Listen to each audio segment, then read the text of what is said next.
these and be labeled something. So I appreciate the young man for writing that. And for great for me. Yeah. Thank you.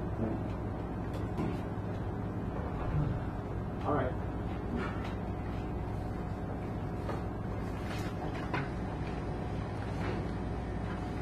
I want to write a poem that speaks truth. And regardless of what you think you know, and irrespective of what I let you in on, there are some things that must be said.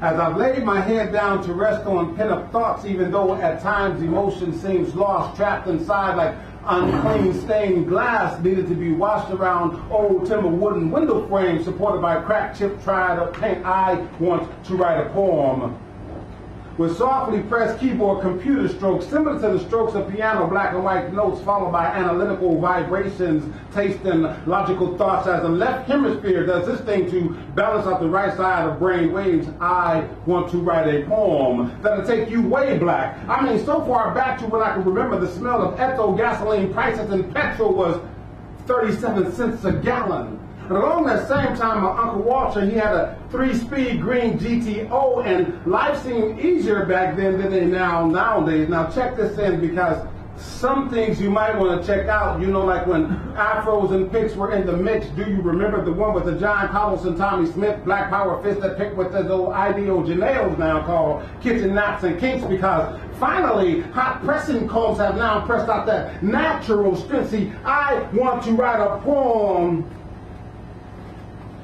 that express the deep hidden vibes. You know, like the broken pride of a man who in the depth of his darkness alone he cries as his cheekbones meet salty dry tears, although he tries not to fear, show his fears. Mr. Macho won't let it go because he is larger than life. That's his ego. See, I want to write a poem while laying down liquid ink between horizontal lines, filling up no longer white spaces, chasing sketches of patent thoughts, borrowed from adrenaline running through my veins as it reaches my fingertips.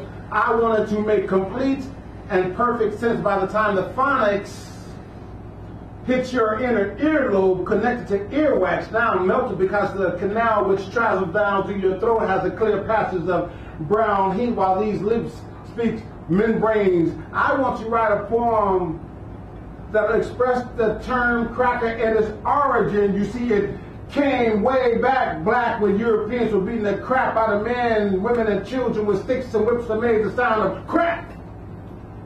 Or when that cracker man cracked you upside your head with that black billy club, or when Billy Club ancestral stolen generations of warriors and warriorettes. You see, Corys, the natives, make up 1 to 2%. Don't slip. See, no, I will never let you forget about the history or the herstory, but you want me to forget. Some people don't even want me to talk about it, telling me that that pain happened too long ago and that I got the same rights as anybody else. It's a shame how these politicians be straight up poly-tricking and poly-pimping the nation on illegal made-up wars and bailing out the goddamn banks. Tell me, why does the bank need any help? Interest rates continue to rise. Tell me, why is gas so damn high? And it keeps going up. I want to write a poem. Thank you.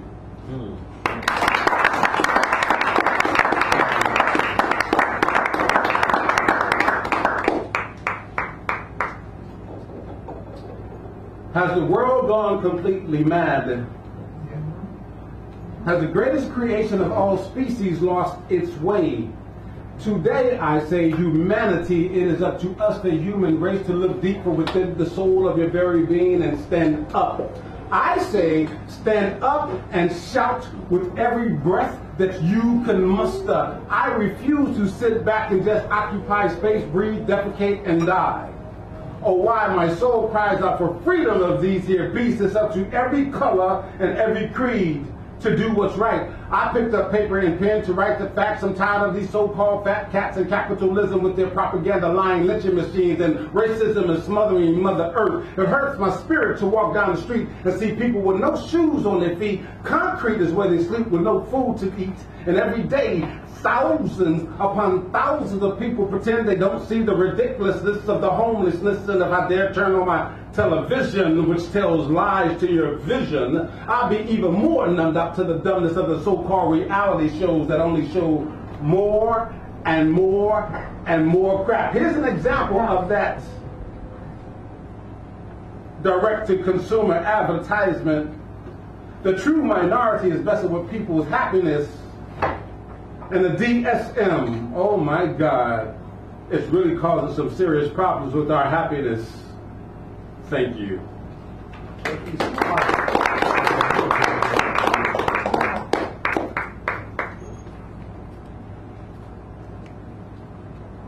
To be close to you, I've traveled at speeds that surely would get any being thrown underneath the cell. See, for you, I would battle Satan in hell. Now tell me, can you smell the rose? Let me be the underlying throbbing beating clothes beneath your very skin. See, pyramids that live from within our souls and picturesque like still Fuji film, needing to be exposed and blessed with a new light and a new hope. See, I shall continue to write hypnotically to smooth meditative beats in the late hours to the early part of the next night, the type of lines that's made for kings and NB News. Don't stop, my love, while it shines, newbie. And have you ever fallen in love with a king or a goddess kicked out of the heavens? You see, they walk amongst the earth, flexing their gift. Ah, lady, why don't you go on and swing them sexy hips ahoy? Ruby red painted lips and bodies dipped in caramel chocolate chip strawberries ahoy. Smell the rose and allow my strength to touch your chakra. If that don't do, I shall dig deep into my repertoire. Thank you, ladies and gentlemen. Beautiful.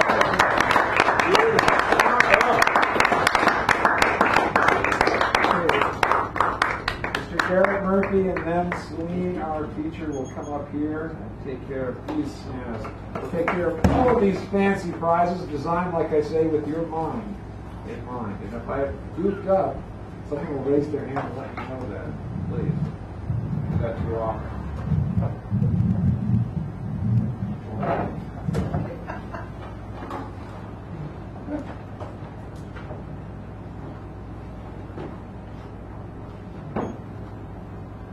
Left out of the party again.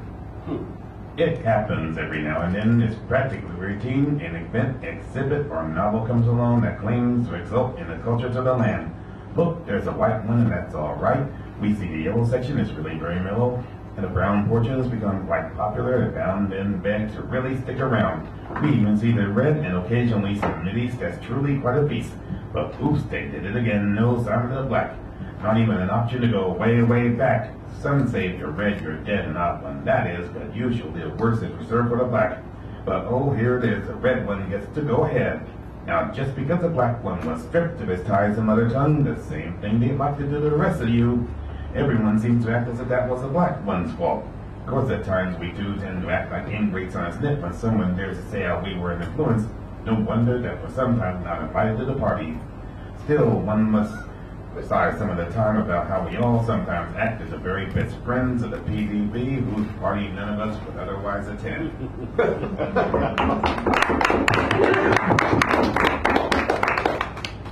Little baby blue, quit blowing that siren. Thank you for your voice of authority, scolding as if you were fit to be any parental figure. I respect you as a voice of authority. What authority? Think your panther position is a favorable ball or that costume of Azure makes you a real big shot? No, you're just a really big snot. Oh, what's this now? You claim to be a poor but leaguer minority just like me? Nope, sorry. You chose to be in this minority. You chose to be a bully. You chose to try to conceal your own lack of balls by trying to destroy others. And still you demand respect. And still you demand to be loved and thanked. One could say instead the 4-letter F word or the 5-letter S word, but of course you have the course to do that in your bed. Go there for your smooching, little baby blue.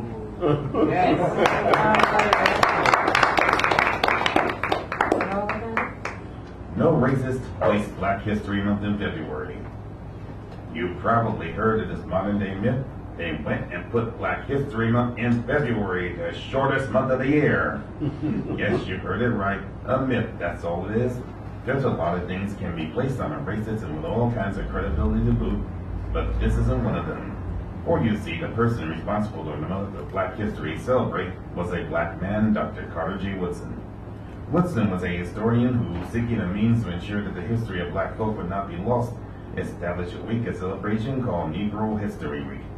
But why, you ask, or more likely, well, if this Woodson guy was so concerned about black pride and sense of history, did he pick little February, the shortest month of the year? February was a month in which Dr. Woodson's foremost heroes, Frederick Douglass and Abraham Lincoln, whose importance to black history both without question were born. And of course, Negro History Week became Black History Week, became Black History Month. And given the immense impact of Dr. Woodson's creation, what on earth would make anyone believe that some silly racist could invent and plan a Black History Month? A racist didn't put Black History Month in February. A racist couldn't put Black History Month in February, or the month of anything bordering on worthwhile. So don't give any racists so much of a credit. Black history is just too big in importance and magnitude for some racists to carry so much as a fraction, much less place. And besides, haven't you heard the adage about big things coming in small packages? Last piece, called Sorry, Charlie Hebdo. You claim that you're a revolution, but well, you know, you claim you want to change the world. You hide behind the Constitution, and well, you claim the right to freedom of speech and artistic expression. As per the fact of the destruction of pride or self-esteem or ethic or yes, your own, all sane folk would and should count themselves out, and ridicule should never be considered all right. Griffith claimed to be a revolution, and well, you know, some would say his field was free express. Some dubbed Reagan a revolution, and well, it was said that he wanted us comfortable with our prejudice. But that's what I claim that I am, you are, they are, we are. All I can tell you is, no, sorry, I am so not you, Charlie, and the slaughter you suffered was definitely not all right. You see schoolyard bullies prey on those less than them, using satires and mascot poking fun at others for immutables that cannot be changed, such as race, religion, or disability, gifts that keep on giving forever and ever, especially when you are far from the other.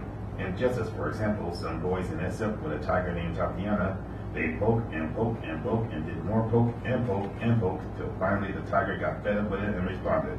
One SF boy will never taunt again. You wail, but it's just some cartoons made in just good, clean fun of Muhammad. Where have we heard such claims before? About the time of the little black Sambo, or those of the minstrel shows? Possibly it was the spirits will never be white? Or was it about the so-called engines? Or maybe the Chinaman? Maybe the Jewish moneylender or mother? Perhaps the commercials of the Frito Bandito, or the long overdue Redskins? Or perhaps simply all the above and more. You'd call for a revolution of free speech and artistic expression, but when looking for a symbol of such Mr. and Ms. Charlie, methinks I'll look elsewhere. For you and your own conveniently forget to consider one paraphrase. With great freedom comes great responsibility. Can is no synonym of should or must, and I'd rather not have folks too comfortable with their prejudice. Too many such people have acted on that comfort. Among them Griffith, Wallace, Hoover, Connor, Wallace, George Zimmerman, Darren Wilson, Daniel Pantaleo, and your colleagues' killers. Killing your colleagues was not all right, and neither is killing one's pride in oneself, even for what you claim to be freedom of speech or artistic expression. All right.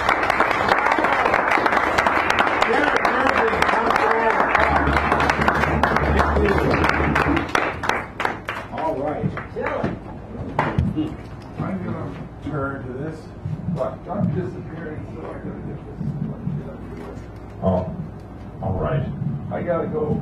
Oh, Okay. yeah. Friend. The teacher is a wonderful poet. I always like saying things like, I'm going to say a few words, and I say, she is great, but I will say a little more than that.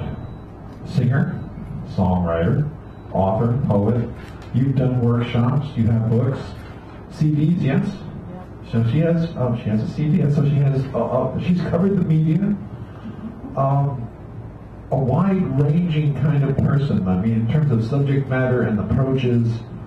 So I'm really, really pleased to bring Celine's piece up here for your viewing and intellectual pleasures. Celine, come on up here. I'm going to show you some light.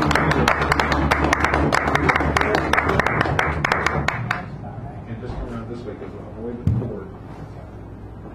Good, good, good. Yes, among my other many talents, I am comfortable around electronics. So, this is my bid to save the world. All my poetry is on my iPod. Don't lose that. Oh, no. I don't mean all my poetry, I mean my poetry for the reading, so I don't have to deal with paper. Okay. And I just want to say I haven't been back here in a really long time, and I'm sorry for that, because this is a magical place. I came in here with this set of poems, several of which were untitled. I sat there and I titled them all. I came up with, they just like came, and I went, wow. That is the magic of this place for me. So, this first poem that I'm going to start with is actually one that I just titled here. It's called Listening to the Beat. I have a strong heart and I listen to her beat, sometimes too fast, late at night so I can't sleep.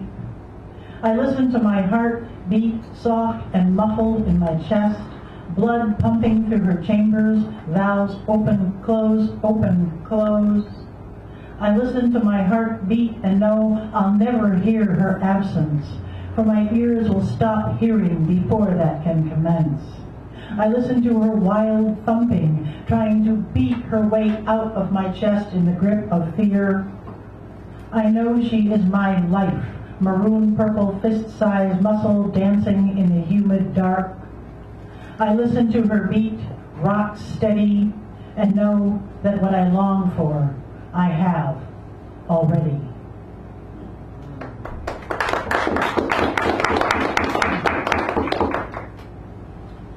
And this one is called What Lies Beyond. Beyond this shadowed midnight, beyond this brilliant dawn, beyond these dark tormented thoughts that with the day seem gone, beyond summer's baking heat, beyond autumn's inward turning, beyond winter's gray and bleak, beyond spring's rebirth and yearning, beyond desires of the body, beyond this aching, tired flesh, beyond the passion flaring here within this young yet aging breast, beyond the words I say and write, beyond the breath I take to speak, beyond the field, beyond wrong and right, beyond the perfect peace I seek. Beyond the earth, beyond the blue, beyond all space and time lie you and I, and what is finally true. That it matters what we do, that it matters how we live, and whether or not we stop to care, remembering we have love to give. That's good.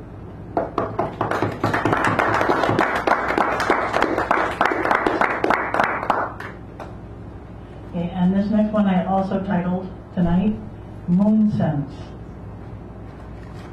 Full February moon, stark radiant white, like a huge paper party lantern pasted on the night. Shine down your frosty, opalescent light. Turn my hair to silver and my skin to pearl. Beam across my bed and bathe me in your cold and ancient fire. Let me curl up and rest in your cratered arms when I tire. I long to swim your Luna sea and dream of sands and tides to be. Full February moon, wait for stars and little fishes. Grant me true love and all other wishes.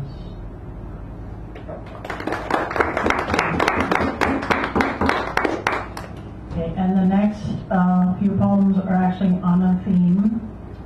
Those of you who know me and who don't, I was married for almost 30 years. I just got divorced last year. And the divorce became final in June. It was really over long before that, and I was trying to keep it going. It was my decision to leave.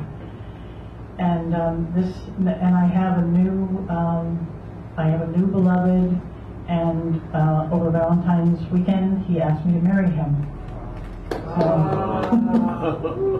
And if you want to come later when I'm done with my set and ogle my engagement ring, you can. So, just the engagement ring now. All right.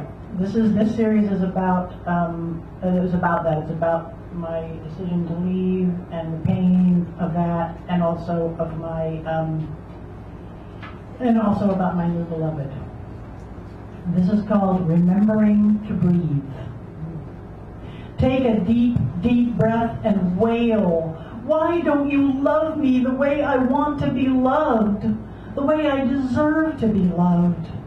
Take a deep breath and let the tears come. Take a deep breath and leap into the moonlit sky, seeking after paradise. Take a deep breath and realize you have it in your grasp. You are in it and of it. And just because the man you live with doesn't know how to find his way, that's not your fault. Take a deep breath and love.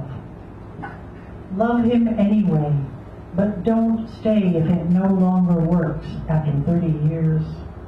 You've given more, so much more than your share, and marriage doesn't work if only one of you is at the helm. Take a deep breath and remember that while you'll always love him and he'll always be a part of you, he is not you and you are not him. And relationships are not necessarily forever, though love can be. Take a deep breath and see your own courage, your own beauty, and realize you want more than he can ever give. Take a deep breath and whisper to yourself, I love you. Take a deep breath and another. Take yet another. Close your eyes and be.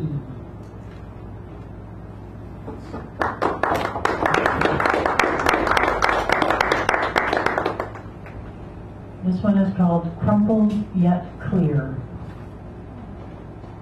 Crumpled yet clear, the words on the page, this far and no further, time to exit the stage. When we meet in the next life, I have a wish, may we love each other better than this. Crumpled yet clear, that's how I'm feeling. Crumpled in spirit, yet my heart's clearly healing. Blessings to you and blessings to me. I asked for release, and now I am free. Crumpled yet clear, newspapers rattle and tumble down an empty city street. Nothing speaks more loudly to me of lonely.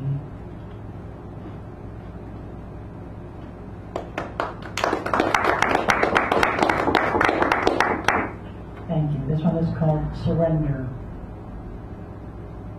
Oh, caterpillar, teach me surrender, to let myself fall into the chrysalis. Wrap me in delicate threads of new being, and when I eke my way out, ragged and wet, let me never forget what I learned from you. Oh, ocean, teach me release. Let your cradling waves rock me into deep trance. Like moonlight on your dark mirror, let me shimmer and dance. Safe in the faith that my soul abides, eternal as the night sky. O moon, instruct me in silence, quiet of mind that leads to peace of soul. Bathe me in your luminous silver, show me how to wax and wane, to grow and through it all, to glow. O loss, teach me to let go, to know when holding on is harmful, to seek the bittersweet release of grief. Oh, my beloved, teach me surrender, to offer this the sumptuous gift of myself.